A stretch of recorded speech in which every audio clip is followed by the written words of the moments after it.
Viking Spotlight. This is a podcast about people, events, and projects in the North Canton City School District.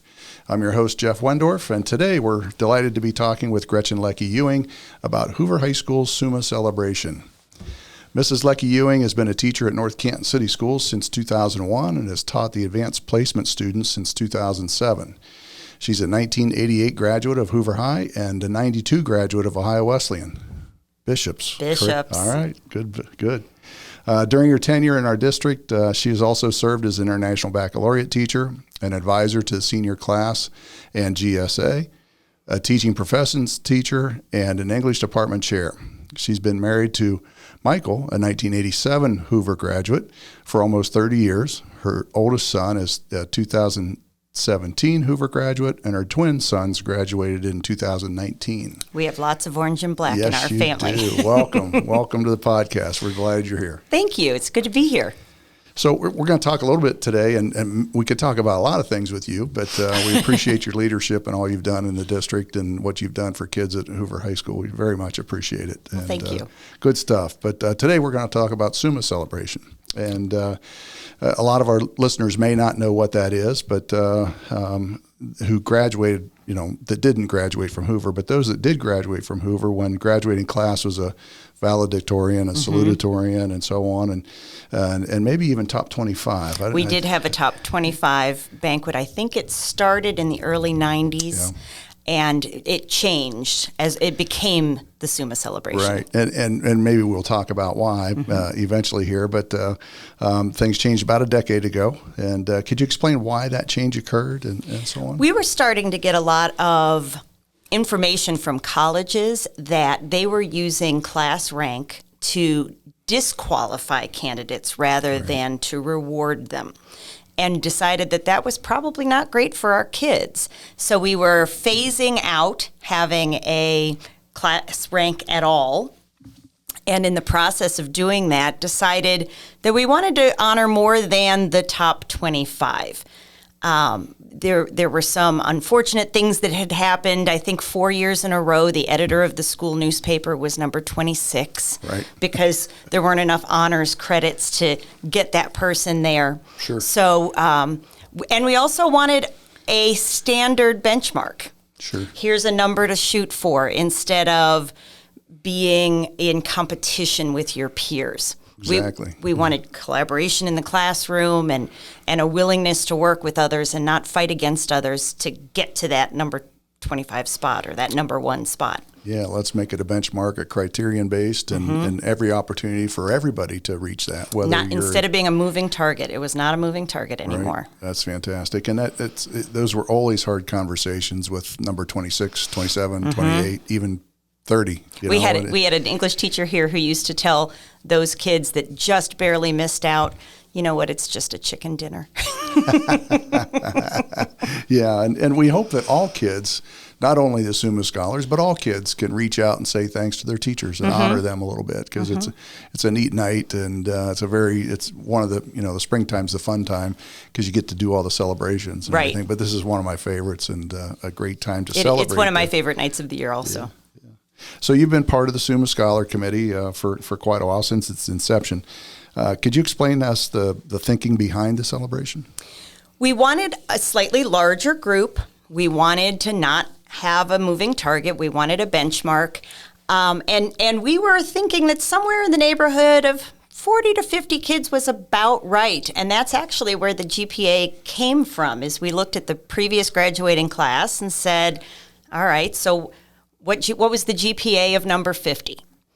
And it was very close to 4.325, and we said, okay, then 4.325 sounds like a fair target, sure, so that we can get a nicer group. The other thing that we really, really wanted to do, one thing that the top 25 banquet had was students were only allowed to invite one teacher, and they were not allowed to duplicate their teachers. So it became a competition among the kids. Again, a lot of this was about eliminating competition. Number 1 got to pick first, and number 2 got to pick second, and then you picked whatever teachers were left, who may or may not have been who you really wanted to invite. Right. So we allowed them to duplicate, but we also asked them to invite 2 teachers, and we strongly encourage them to invite someone from their earlier years, their formative years, because they are the kids they are and the students they are because of their entire education, not just their high school education. Sure. I know those, everybody appreciates being identified as an educator that made a difference in some kids' lives, and they all do every day. But to get recognized for it's cool. But especially the elementary teachers that have not seen those kids for a while, and not to hear from them and recognize them. And, you see some of them go through the graduation list and, oh, look at Johnny. And he did. Yeah. So that's very cool. They get thrilled about that. One of my observations over the years that I think is really fun, 3rd grade teachers are very popular as invitees. There's something special about 3rd grade, and I'm not quite sure I know what it is, but there's something special about 3rd grade. There's a lot of 3rd grade teachers get invited. Cool. Very cool. Maybe that's where they kind of learn to really read and really be a student and think about school in a different way. Yeah. That's neat. Good. Well, the Summa Scholar, you mentioned the criteria and the benchmark. What is that? How does it work? How are they selected? So it is strictly based on their GPA. And a 4.325 is the GPA they have to achieve at the end of 7 semesters. So the January of their senior year is when we get that 7th semester GPA, and that's where they earn their qualification as a Summa Scholar. Sure, that's cool. Okay, and I know we had just a week or couple weeks ago the National Honor Society induction. That includes some scholars, some. There's quite a bit of overlap. Right. Yeah, and there's quite a bit of other criteria that the NHS has, and community service and all those different things that make up the NHS. But this is strictly very much focused on school. Yeah, awesome. This is about what they've accomplished in school, and we've limited it really just to that criterion. Yep, neat. So, the Summa Celebration honors not only the students and their proud parents, of course, and the other adults as well. Who are these adults, and how do they get selected? And you mentioned that a little bit. Anything else you want to share about the educators? And I know we've had some from out of district as well. We have quite a few from out of district. The kids, we bring them all into the library, congratulate them, tell them about the banquet and how it's going to work. Give them some homework, which they don't always appreciate, so that we can put together a memory book for them, a collection of their peers, the ones they have a lot of classes with. And they choose at that time their 2 educators. There's a lot of collaborating. There's a lot of who are you thinking and what are you thinking.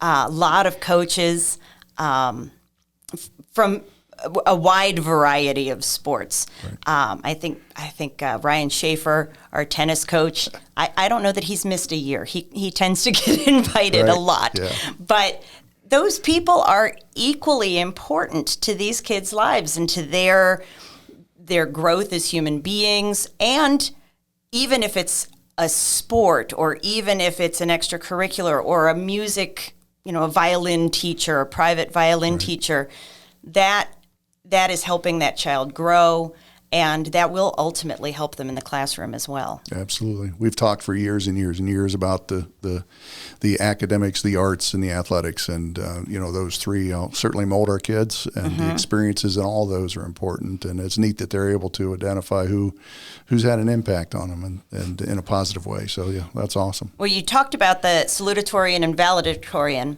which we have eliminated. We've replaced those speakers at graduation with Summa speakers. So instead of the 2 best GPAs in the class, our speakers at graduation are self-nominated from the group of Summa kids, and one speaks on the topic of the arts and the importance of the arts. One speaks on the topic and importance of athletics, and one speaks on the topic and importance of academics. And so we get far more willing speakers, we get better speakers. I think it's been a positive for our graduation as well. Yeah, so they apply and kind of present their little presentation, and and the Summa. Does the graduation committee or the Summa committee select those? And I believe it's a combination of guidance and administration that work through that. That's neat. That's neat. And for kids to want to be able to share their thoughts on the things that are important to them are very cool. Good, Yeah. Good. Well, we should mention that the Video Productions always does a great job, and they'll be posting our celebration, and so watch for for the that. second year, we'll have a live stream. We had a live stream, which obviously is not live anymore, but that is a nice addition. We unfortunately, due to space and funding and all those other kinds of things, and in order to keep it special, to keep it at Walsh, we limit our students to 2 family members, and we know that's hard on families. So this allows them to be able to share that experience with a larger family group. Right. Yeah. And if you know anything about our video productions, it's far more than a camera recording it, right? There's several camera angles, great audio. I'm sure they set up hours and hours before the actual event. Yeah, they do a great job with all their productions. And that piece, we just can't allow for entire family. It's like graduation. We don't limit graduation. It's different. Yeah, right. This is it's a smaller setting. It's unfortunately it is limited, but we give opportunity for many more grandmas and grandpas and aunts and uncles to watch, and those even parents are traveling out of town, an opportunity to catch it live. Exactly. Then also on the replay too. So the students all take a turn at the microphone and have whatever they say is usually fairly ad-libbed. They don't write anything out. They just have a couple of off-the-cuff remarks about their educators and about their parents.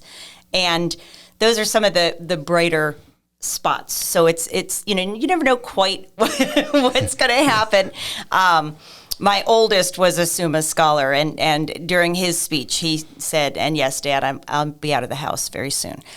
Yes, and you're right. That is a fun time, and as a lifetime administrator, you get always nervous when an adolescent or a teenager has the microphone, and but they handle it great. They speak very well, and it's fun to hear the different stories. They are short, but almost every one of them says, "You know what, Mom and Dad, thanks." Love you. And that's important nowadays. And same to the teachers. They've said thanks. So very much appreciate all that you've done to help with that.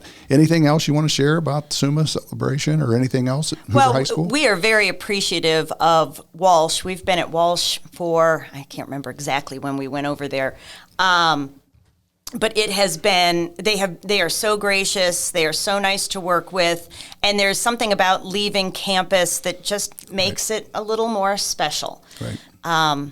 Unfortunately, last year due to COVID, we had to stay here in the building, and those of us who have gone multiple times felt the difference. Sure. And so I was super excited to be back at Walsh this year. They're fantastic to work with. They are. They're a great partner, and we appreciate their support and all of our programs, but especially this one. So.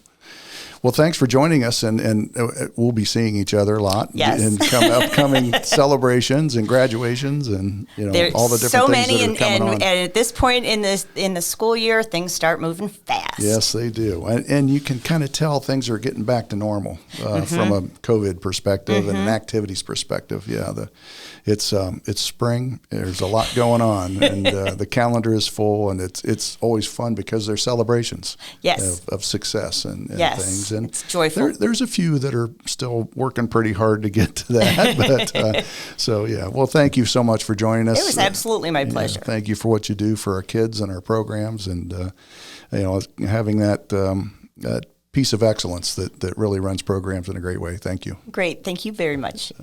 And thanks to our listeners for joining us as we learn more about the district and our community.